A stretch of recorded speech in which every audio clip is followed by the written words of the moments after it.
Hey brother, what's going on? Dugan Ashley here. You're in the chemical cubby. How you like it in there?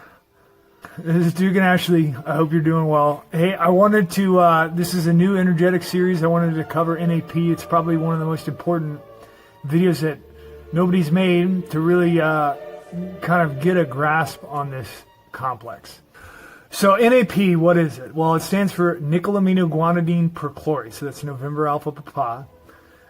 That's actually short. It's a bis aminoguanidine nickel diperchlorate, technically, if you're talking about the complex. So what that means is that there's a central nickel atom that has two aminoguanidines on it, and then you've got two perchlorates as the energetic or the oxidizing anions that are attached to that. It's pretty new. 2013 is the first patent reference that you start to see this used as a primary explosive. Prior to that, the Germans had knowledge of other complexes in this type, but they're not energetic. As of right now, there is no public literature on NAP, so everything that's known about it is from the amateur energetics community. Okay, so Dugan, I hear you. You've got this NAP. Sounds great. What is it? What does it actually do? So NAP is a big deal because if you're not familiar with this, the field of primary explosives is an awfully slow wheel. I mean, we're talking, to give you an idea if you're unfamiliar with the development of primary explosives. So we've gone all the way from nitroglycerin all the way up to, TAP B and crazy, I mean, there's TKX50, crazy new stuff. I mean, it's just thousands of iterations of secondary explosives. Primary explosives, you have in the 1820s, mercury fulminate. And then that lasts until the 1920s when you get the introduction of lead azide. Lead azide is still in use today. So if you take a modern military device like a hand grenade, anything like that, the blasting cap, what initiates the detonation is going to be based on lead azide, or it's going to be a combination of lead azide and styphnates, something like that. So this is the way that it is all across Earth. It would be fitting if in 2020, going from 1820 to 1920 and then 2020, we started to have some NAP. Okay, so lead azide has to be replaced. It has to be replaced by something that's probably a little bit less sensitive, less static sensitivity. It needs to be higher power or higher performance. Lead azide is kind of right in the middle at 5 kms, which is pretty typical of primary explosives. So you want something that initiated a little bit harder, has a little bit more kick. You want something that's less hazardous in starting precursors and synthesis method. Lead azide process is pretty established, but it is a bit cumbersome on an industrial level. So anything that could be simpler would be a good thing. Well, all of those things, in my opinion, IMO, right? This is Dugan's channel. All of those things are satisfied by NAP. Obviously, most of the focus is on tetrazoles right now. Tetrazoles are pretty cool. They are extremely high powered. The problem with it is that the production methods, in terms of the precursors and the number of steps, they're a little bit cumbersome. So while tetrazoles are great, they may not be something that can fill millions of detonators, which is what lead azide does. So the replacement also has to fulfill that role of being simple enough to produce to be able to be used on a scale of millions of detonators. That is NAP. So let's go over some stats for NAP. Its oxygen balance is negative 11.8%, and that's for CO2. If you're going into density, how hard are you going to press this thing? You can get it in the high 1.9s, so like 1.97, but you can go higher than 2. And we're talking grams per cubic centimeter here. Velocity, the detonation of velocity is somewhere in the range of 8 kms. We don't really know. Pressure is pretty much completely unknown. You have to remember that there is no published literature on this compound. There are some analogs, like the copper analog, that has a paper on it, but it's an entirely different character. I would consider NAP to be way more desirable in terms of the raped ape potential of its DDT profile versus something like the copper complex. NAP is non-hygroscopic. That's extremely important. You, in general, want to keep water away from your explosives all the time. That's pretty much across the board. Water is, it decomposes explosives slowly. That's known as remediation. But it's especially true for NAP. You want to keep water away. It reacts with water. In fact, the primary method that we're going to use to synthesize NAP is going to involve water and heat Water is going to be used as a solvent. So you want to keep it dry.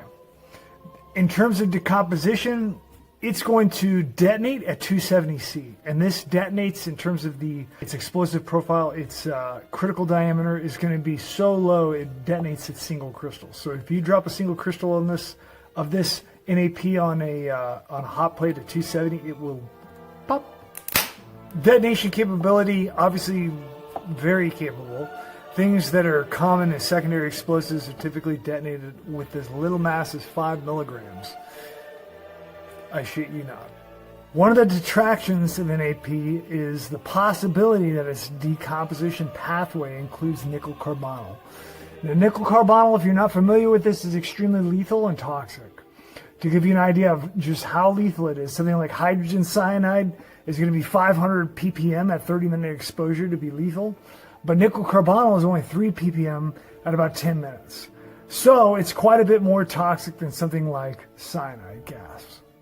It's really unknown if nickel carbonyl is even a realistic decomposition product of NAP.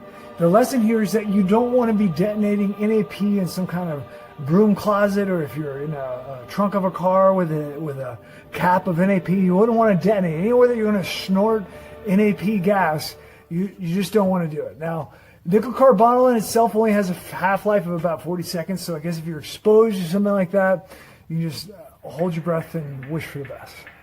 One thing you definitely don't want to do is detonate NAP in your butthole. It's too toxic. So this is going to give you slightly over a gram in product of NAP. The proportions are going to be 1 gram amino guanidine bicarbonate, 0.86 grams of ammonium perchlorate, that's the perchlorate ion source, and 0.43 grams of nickel carbonate. The procedure is you're going to take all of these reagents and put them into a vessel. You mix them up and stir them up so they're ready to go. If you have any of them cold, it's going to take longer. Room temperature is ideal. So you take a vessel and you're going to have 25 to 30 milliliters of water in it, and you're going to heat that to boil. Once the water's boiling, you're going to dump in all the reagents at once. You're going to immediately notice foaming and off-gassing. The color is going to take on a sort of lime green, which is then going to transition into a brown and then a red at the completion of the reaction.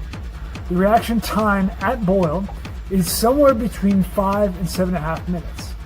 The patent method uses 5 minutes as the amount of time for the reaction, but I found that you can get increased yields all the way up to 7.5 minutes.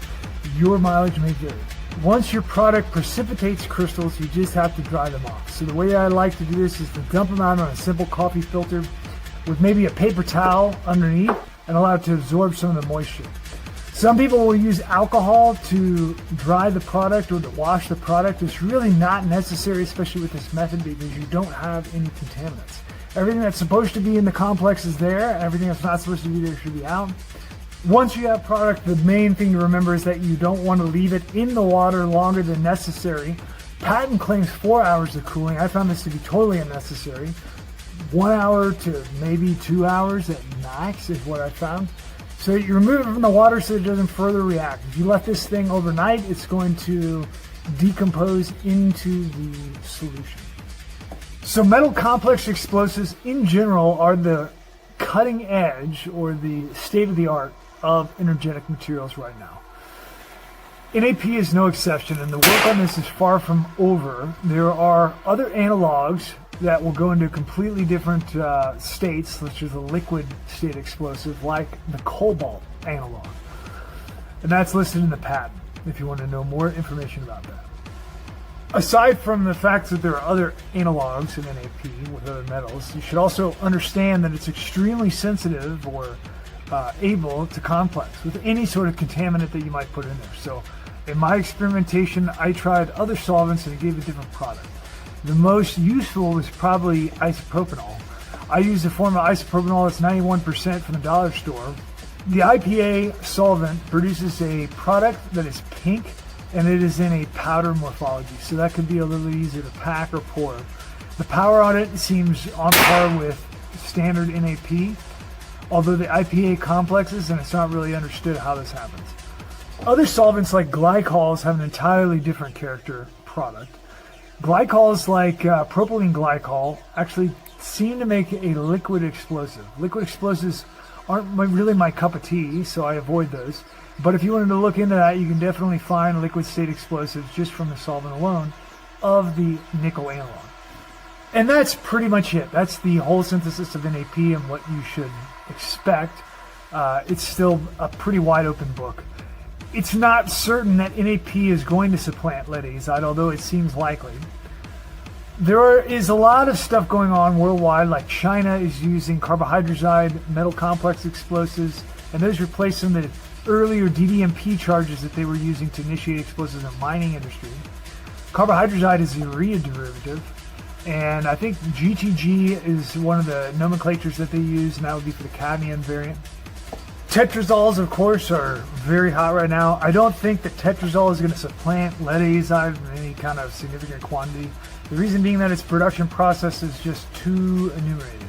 One of the interesting differences between tetrazole and NAP is the use of aminoguanidine. And a tetrazole, a common preparation route, is to use aminoguanidine to derive the tetrazole.